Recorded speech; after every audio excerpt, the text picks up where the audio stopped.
Hey guys, what is going on? Welcome to another episode of Jujutsu Kaisen spoiler review, and today, you guessed it, we've got the spoilers for 264, and wow, it is, dare I say, one of the greatest chapters of Jujutsu Kaisen that we've got in one of the longest times. And obviously, that might be recency bias, but once I start going over everything that happened in this chapter, I think you might agree with me. So, without further ado, we'll get right into it. The chapter begins, as we already know, right where we left off, with Jacob's Ladder attempting to hit Sakuna. Hana and Angel are attempting to redeem themselves here. And honestly, I'm a little upset. I'm a little annoyed that I really thought they were going to do anything here. The chapter starts with Yuji punching the ground to unbalance Sakuna's footing, and then Hana's Jacob's Ladder attack descends upon Sakuna.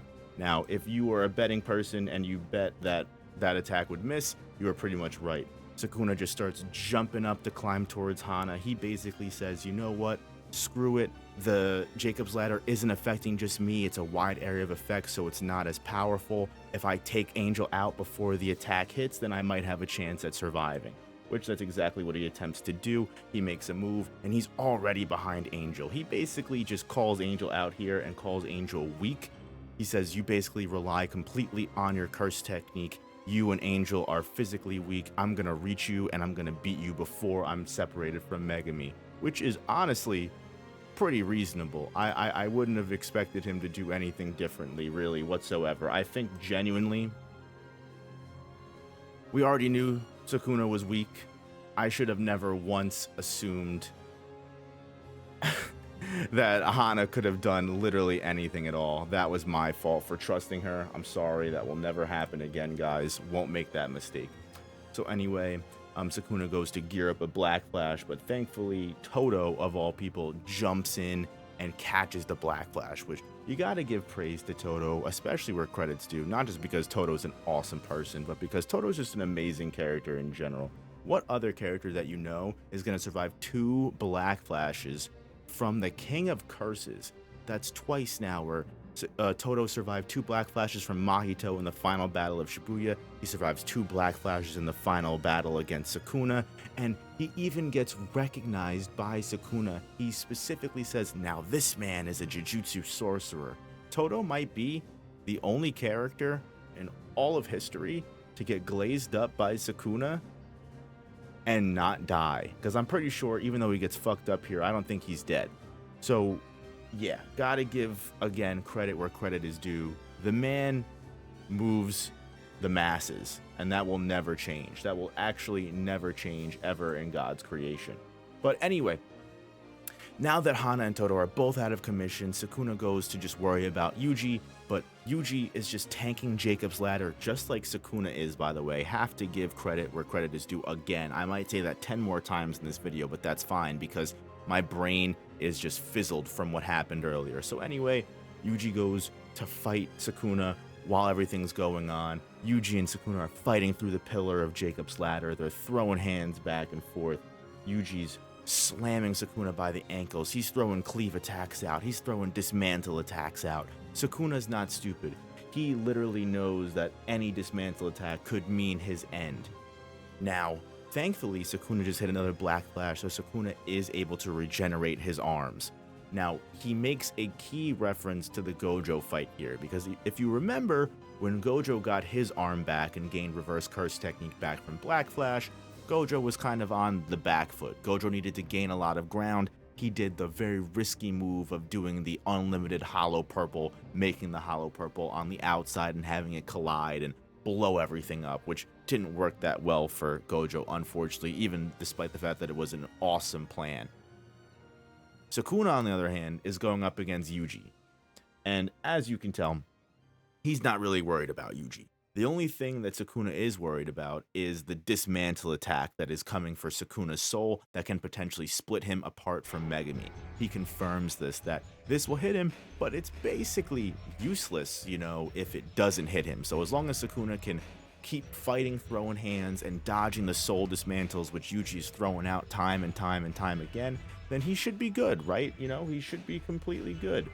But, I have to also say that the fact that Yuji's throwing out these dismantles like they're absolutely nothing means so much to me. It's honestly crazy. It means so much to me because this started out as Yuji never being able to use Dismantle. Yuji could only barely use Dismantle a couple times at the start of the Shinjuku Showdown, or at least the start when he finally revealed it to us, right?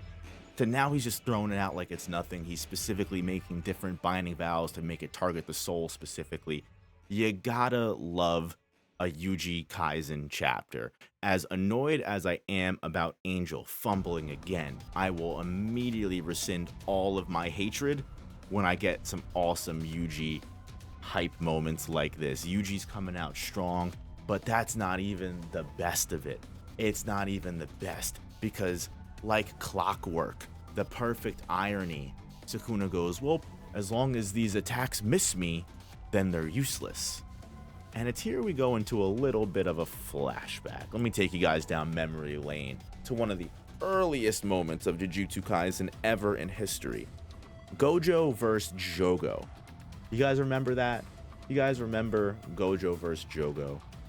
The very first time we saw the Six Eyes, the very first time we saw the Limitless in action, all of those really cool things.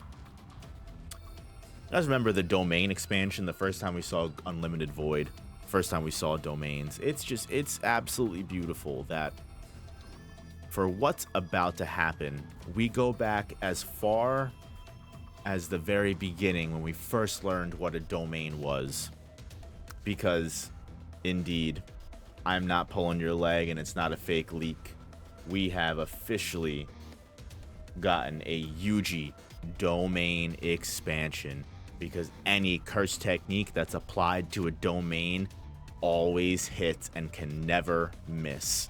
Which, there's so many questions I have about Yuji's domain. There's so many different things that could possibly be happening with it. Is it a self-sacrifice domain? Is it going to kill Sakuna? What's its name? We don't get its name in this chapter, but there's so many questions I have here. It's just, wow. We get confirmation that Yuji learned barrier techniques from simple domain from soul swapping with Kusakabe, which awesome. And it's here that Sakuna is transported into what looks to be a train station. And he's in Yuji Sakuna form. He's not in Megami Kuna form. He's in Yuji Kuna form. And Yuji approaches him and says, "Let's go, Sakuna," with a smile on his face, potentially giving Sakuna the flashback death that he's been giving to so many people throughout the series. Which, if this is the case, Gege. Chef's kiss. Ain't no better way to take Sakuna out.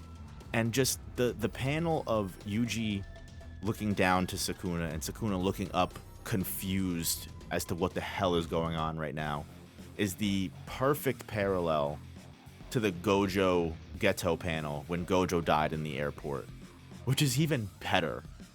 If Sakuna gets quote-unquote off-screened, or this is Yuji sending Sakuna off, or Yuji and Sakuna are stuck in purgatory forever, or who knows what this domain expansion is, but alls I know is I will definitely be tuning in next week to see what the hell Gege is cooking, because this was one of the best chapters in a long time, and I don't say that lightly. Yuji domain out of nowhere, and you know what? I wouldn't have it any other way.